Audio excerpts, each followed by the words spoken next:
Hey everybody, welcome back. Let's talk about how you get clients from social media groups. One of the recommendations I give creatives a lot is to join and participate in online groups, Facebook communities, LinkedIn forums, etc., to attract new clients. But then this is what I get asked next. How exactly do you get clients from engaging on social media? What do you say? How do you come across as not being salesy?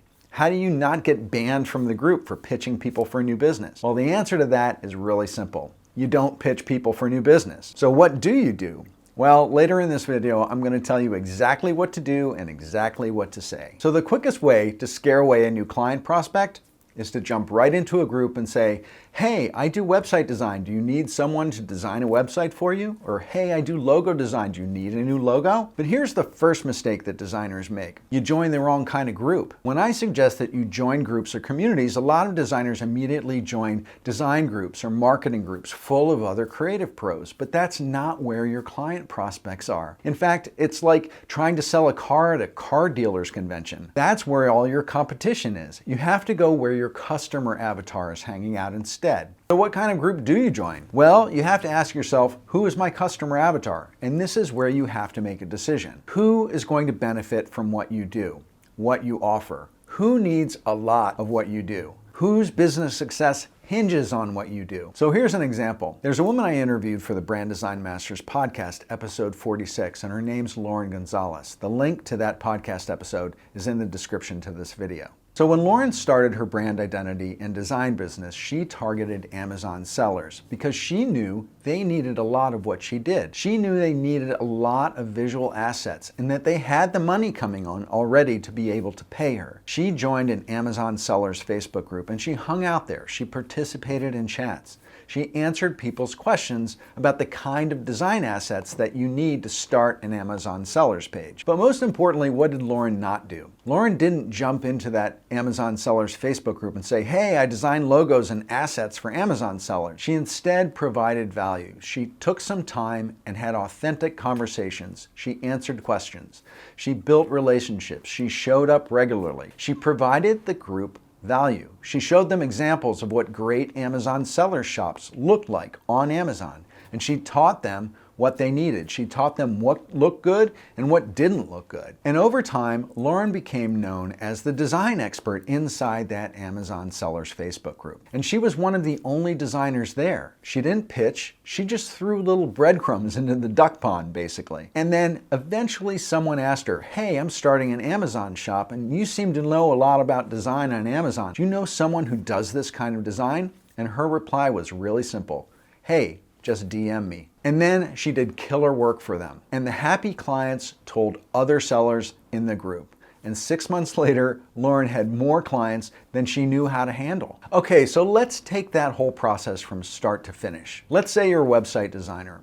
Who needs a lot of personal websites? Well, independent real estate brokers do. For one, does that customer target have decent money to spend? Yes, they do. Do they have Facebook groups where they hang out and they help each other out and share ideas about how to improve their independent real estate businesses?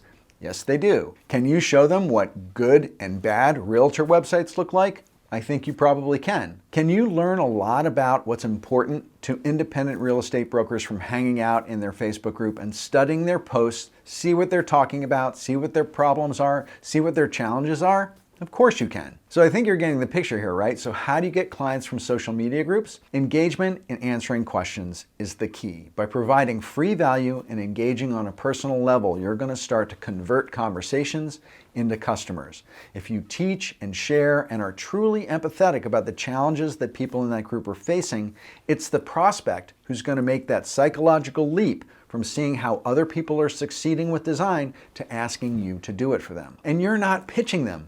They're coming to you.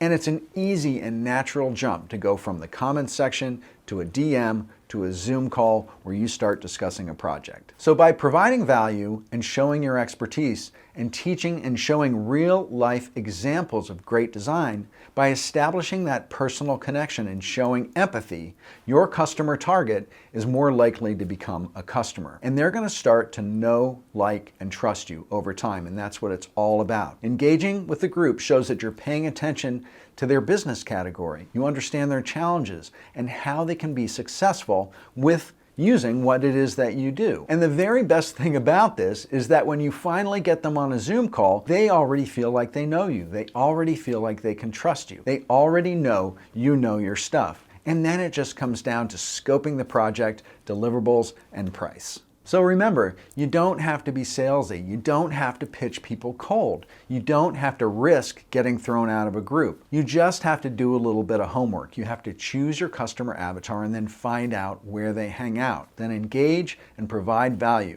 Share what you know is good. Share what you know works for people in their industry. Yes, it takes time to get that conveyor belt of content and referrals and conversations running, but once the news is out there that you're the one who solves that specific problem, you don't have to sell it all. Others are going to be doing it for you. So that's it. Thanks for watching this video on how you get clients from social media groups. And if you did like it, please hit the subscribe button, bang that notifications bell so you can get alerted when I post something new or when I go live. Also, keep your eye on the YouTube Shorts category because I'm posting a lot of shorts now too. If you need help with your brand strategy, your brand design, or your professional creative career, reach out to me at philipvandusen.com and let's see what we can do to get you to the next level. And with that, thanks again for watching. Bye for now.